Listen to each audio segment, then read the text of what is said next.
Every time there's a feature that gets copied or emulated or simply inspired from either Android to iPhone or iPhone to Android, there's always going to be some kind of reaction.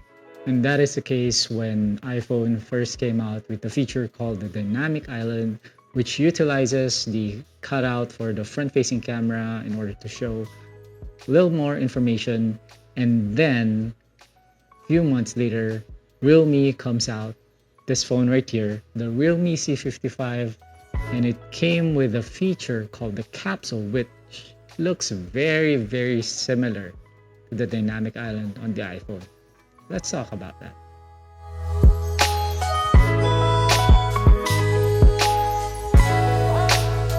So when Apple first came out with the dynamic island with the launch of the iPhone 14, to be honest, I just wasn't too impressed. It felt a little redundant because you already have the notification drawer. It already gets flooded with so many notifications. The thing is, the information that's being shown in the dynamic island has to add value to whatever it is that I'm doing. Take, for example, Spotify. Let's say I'm playing some kind of music in the background, right? Now, would I want to have to swipe in order to see the music that I'm playing?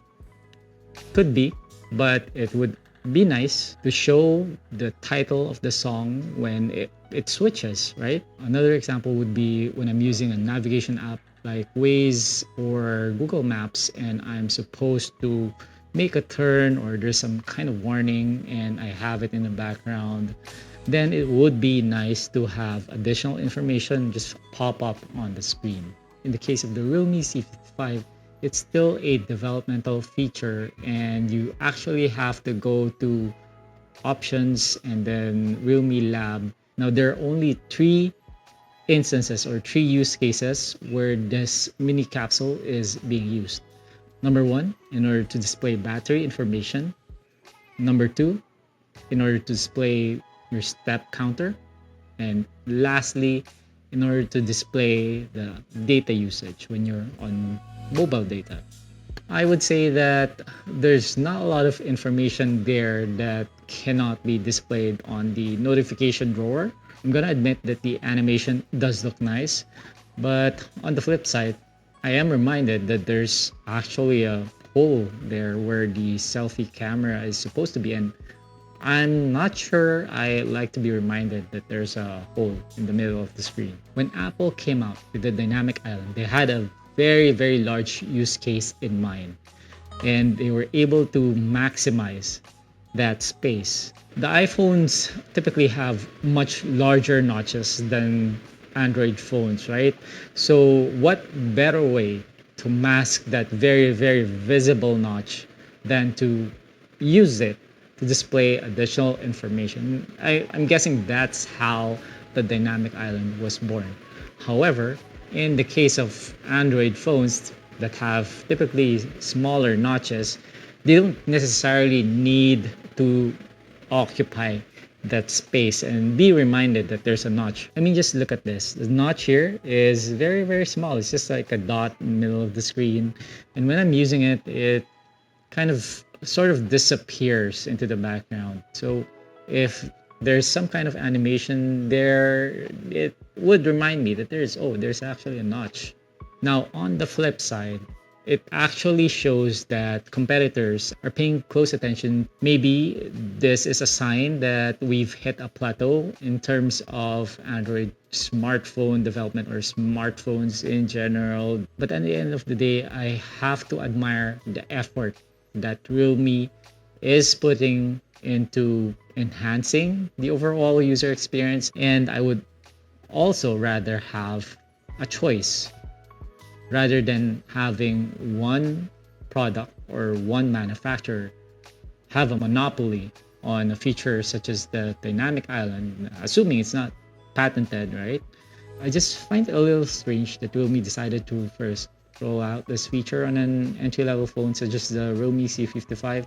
Perhaps this is an indicator that they're still trying to figure where this is supposed to go. At the end of the day, if you're interested in experiencing this mini capsule feature on an Android phone. It's not gonna cost you a lot.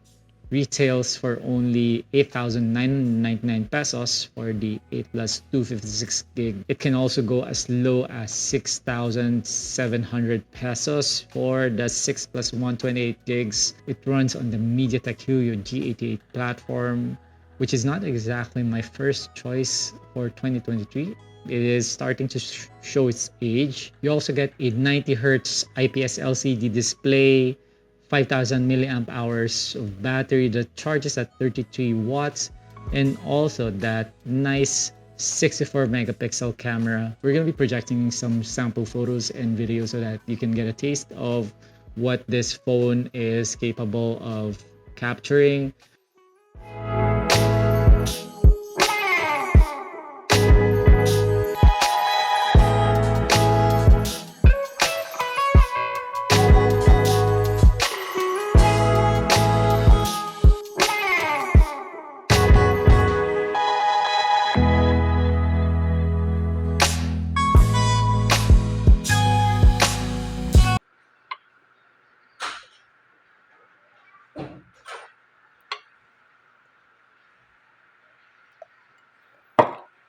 Yeah, there is apparently a lock.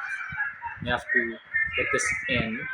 There's a peg over here, and then you have to put this in. The key takeaway here is that if you're going to be purchasing this phone, it's because it offers really good value and not simply because of that mini capsule feature. That's just the cherry on top. Is this something that you agree with? Do you think that the mini capsule or the dynamic island on the iOS is something that adds value? Is this something that you are looking forward to, or is there a use case that you would like to see implemented in the dynamic island or the mini capsule? Why don't you talk to us in the comment section below? I'll be seeing you in the next one. Bye. Okay, speaking of which, I just received a notification